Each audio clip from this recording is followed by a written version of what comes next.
anger-blinded enemies, set out to tread the path of woe?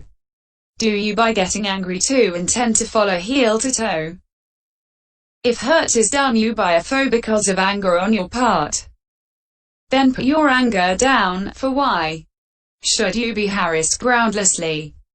O one since states last but a moment's time, those aggregates, by which was done the odious act, have ceased, so now what is it you are angry with? Whom shall he hurt, who seeks to hurt another, in the other's absence? Your presence is the cause of hurt. Why are you angry, then, with him? Section 23.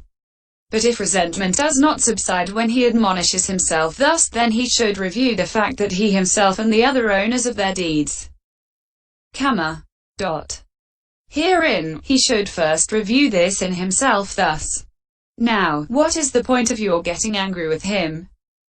Will not this kamma of yours that has anger as its source lead to your own harm? For you are the owner of your deeds, heir of your deeds, having deeds as your parent, deeds as your kin, deeds as your refuge. You will become the heir of whatever deeds you do. See 3186. And this is not the kind of deed to bring you to full enlightenment, to undeclared enlightenment, or to the disciple's grade, or to any such position as the status of Brahma or Sakka, or the throne of a wheel-turning monarch or a regional king, etc. But rather this is the kind of deed to lead your fall from the dispensation, even to the status of the eaters of scraps, etc. and to the manifold suffering in the hells, and so on. By doing this you are like a man who wants to hit another and picks up a burning ember or excrement in his hand and so first burns himself or makes himself stink. Section 24. Having reviewed ownership of deeds in himself in this way, he should review it in the other also. And what is the point of his getting angry with you? Will it not lead to his own harm? For that venerable one is owner of his deeds, heir of his deeds, he will become the heir of whatever deeds he does.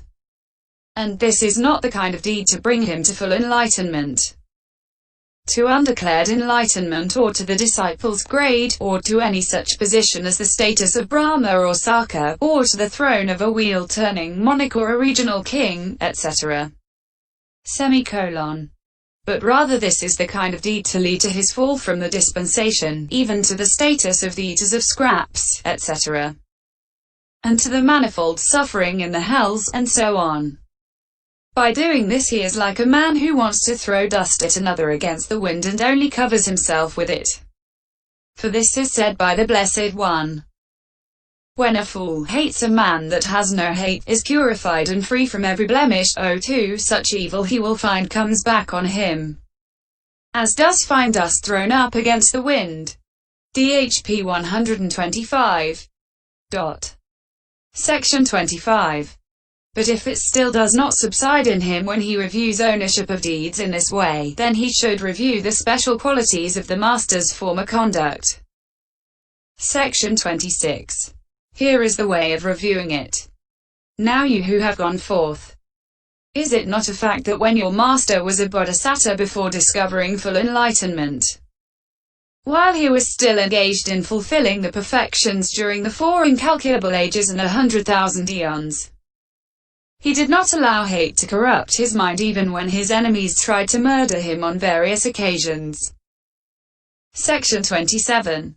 For example, in the Salavan birth story, JAI 261, when his friends rose to prevent his kingdom of 300 leagues being seized by an enemy king who had been incited by a wicked minister in whose mind his own queen had sown hate for him, he did not allow them to lift a weapon. Again, when he was buried, along with 1,000 companions, up to the neck in a hole dug in the earth in a charnel ground, he had no thought of hate. And when, after saving his life by a heroic effort helped by jackals scraping away soil when they had come to devour the corpses, he went with the aid of a spirit to his own bedroom and saw his enemy lying on his own bed, he was not angry but treated him as a friend, undertaking a mutual pledge, and he then exclaimed, "The brave aspire, the wise will not lose heart." I see myself as I had wished to be. JAI 267. Section 28. And in the Cantabaidan birth story, he was asked by the stupid king of Kasi, Benares, "What do you preach, monk?" And he replied, "I am a preacher of patience." And when the king had him flogged with scourges of thorns and had his hands and feet cut off, he felt not the slightest anger. CJA 339. Section 29. It is perhaps not so wonderful that an adult who had actually gone forth into homelessness should have acted in that way. But also as an infant he did so. For in the Cu. A Dharmapala birth story, his hands and feet were ordered to be lopped off like 4 bamboo shoots by his father, King Mahapatapa, and his mother lamented over him thus: "O, Dharmapala's arms are severed that had been bathed in sandalwood. He was the heir to all the earth. O king, my breath is choking me." Single quote opening parenthesis. JA 3181. 03. Then his father, still not satisfied, commanded that his head be cut off as well. But even then he had not the least trace of hate, since he had firmly resolved thus: "Now is the time to restrain your mind. Now, good Dharmapala, be impartial towards these 4 persons, that is to say, towards your father who is having your head cut off, the man who is beheading you, your lamenting mother, and yourself." Single quote. Section 30. And it is perhaps not so wonderful that one who had become a human being should have acted in that way. But also as an animal he did so. For while the Bodhisattva was the elephant called Chadanta, he was pierced in the navel by a poison shaft. But even then he allowed no hate towards the hunter who had wounded him to corrupt his mind, according as it is said. The elephant, when struck by the stout shaft, addressed the hunter with no hate in mind. "What is your aim? What is the reason why you kill me thus? What can your purpose be?" Opening parenthesis. JA 551.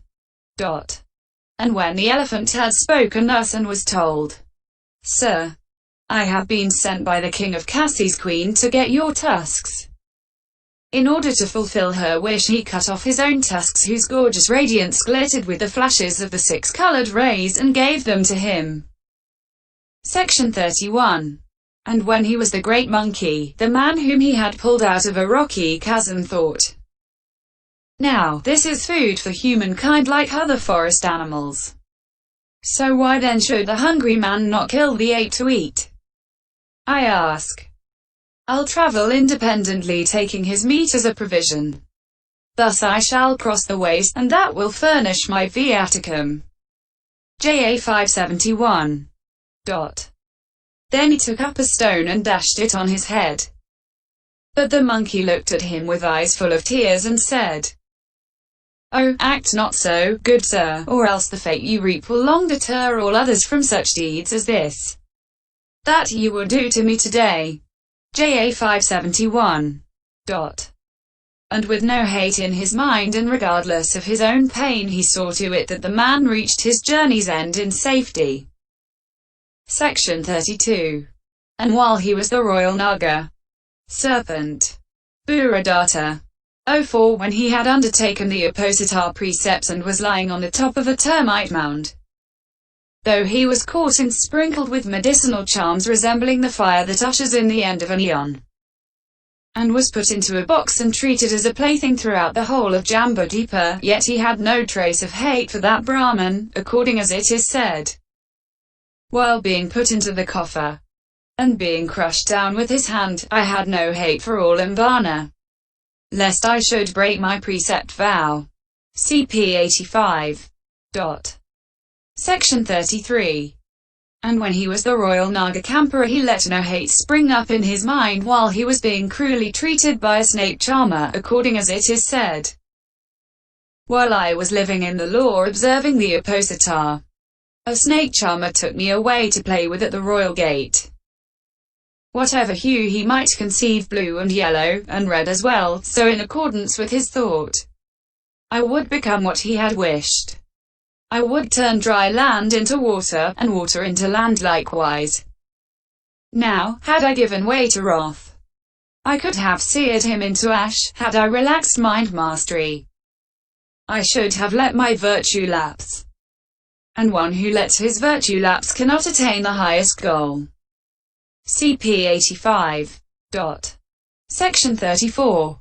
And when he was the royal Naga Saukapala, while he was being carried along on a carrying pole by the 16 village boys after they had wounded him in 8 places with sharp spears and inserted thorn creepers into the wound's orifices, and while, after threading a strong rope through his nose, they were causing him great agony by dragging him along, bumping his body on the surface of the ground, though he was capable of turning those village boys to cinders with a mere glance, yet he did not even show the least trace of hate on opening his eyes, according as it is said. On the 14th and the 15th too, or hour, I regularly kept the holy day, until there came those 16 village boys bearing a rope and a stout spear as well. The hunters cleft my nose, and through the slit they passed a rope and dragged me off like that. But though I felt such poignant agony, I let no hate disturb my holy day. JA 5172. 05. Section 35. And he performed not only these wonders but also many others too, such as those told in the Matupasaka birth story. JA 490. Now, it is in the highest degree improper and unbecoming to you to arouse thoughts of resentment, since you are emulating as your master the Blessed One who reached omniscience and who has in the special quality of patience no equal in the world with its deities. Section 36. But if, as he reviews the special qualities of the master's former conduct, the resentment still does not subside in him, since he has long been used to the slavery of defilement, then he should review the suttas that deal with the beginninglessness of the round of rebirths. Here is what is said. Because it is not easy to find a being who has not formerly been your mother, your father, your brother, your sister, your son, your daughter. S2 18990. Consequently, he should think about that person thus. This person, it seems, as my mother in the past carried me in her womb for 10 months and removed from me without disgust, as if it were yellow sandalwood, my urine, excrement, spittle, snot, etc., and played with me in her lap, and nourished me, carrying me about on her hip. And this person as my father went by goat paths and paths set on piles, etc., to pursue the trade of merchant.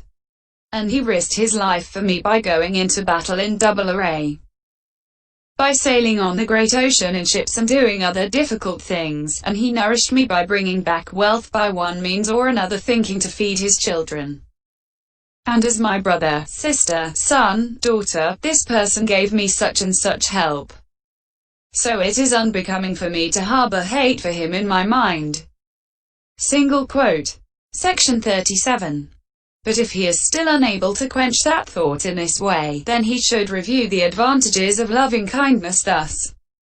Now, you who have gone forth into homelessness, has it not been said by the Blessed One as follows? Because, when the mind deliverance of loving kindness is cultivated, developed, much practiced, and made the vehicle, made the foundation, established, consolidated, and properly undertaken, 11 blessings can be expected. What are the 11? A man sleeps in comfort, wakes in comfort, and dreams no evil dreams. He is ear to human beings. He is ear to non-human beings. Deities guard him. Fire and poison and weapons do not affect him. His mind is easily concentrated, the expression of his face is serene, he dies unconfused. If he penetrates no higher, he will be reborn in the Brahma world.